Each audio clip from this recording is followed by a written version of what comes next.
One beautiful chicken jalfrezi coming right up. Let's start with a generous amount of ghee. This is going to serve for all ingredients in the video description along with their quantities. This YouTube channel has been going now for 11 years. If you want to support the channel, give a big thumbs up right now. Leave a comment, it helps with the YouTube algorithms. YouTube is starving out smaller channels like mine. We've got some diced onion here with some cumin seed. I like to add my salt to the onions, so about 2/3 of a teaspoon. Salt to taste. Just want to saute those onions. As soon as they start to cook, the layers will separate. Next, 1.2 kilo of chicken breast. You can use thigh if you want. You can use your chicken on the bone. The choice is yours. You just need to saute and seal the chicken. That'll take a good couple of minutes. That's been around 5 minutes now. My chicken is sealed. The onions are translucent. Next I'm going to add some ginger and garlic.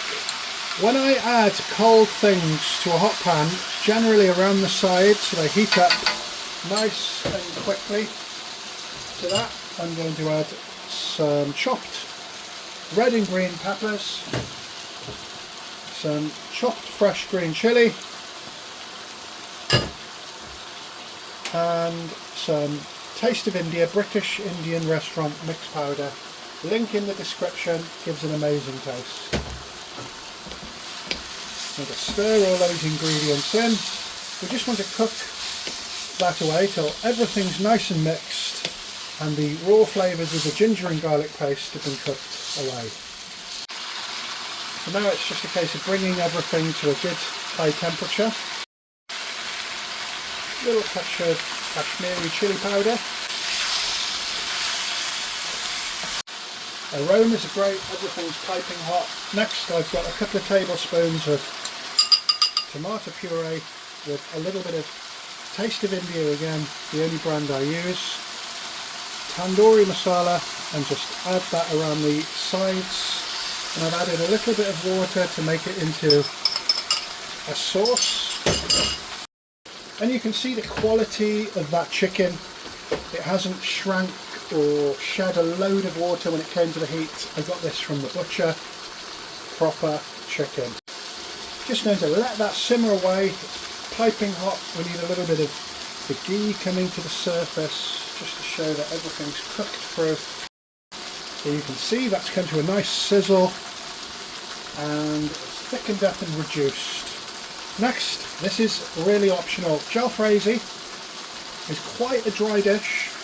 I want to just sauce it up with a little bit of British Indian restaurant style base gravy. It's optional.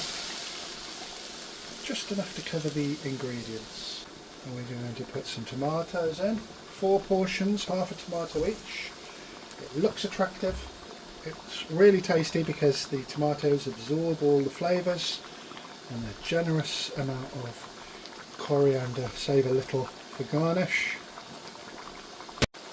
And you can just push the tomatoes under the sauce so they poach. And we're just going to reduce that sauce on a nice high heat. A little lemon juice to that. Right at the end, another couple of minutes longer, and let's just check the tenderness of one of the pieces of chicken. And the spoon cuts right through it, and it's absorbed all the flavour. That's ready to serve. Hope you enjoyed the video. Don't forget to leave a big thumbs up and a comment. I'll be back with more videos really soon. I advise you to make this if you're a Jalfrezi lover. Let me know how it goes in the comments.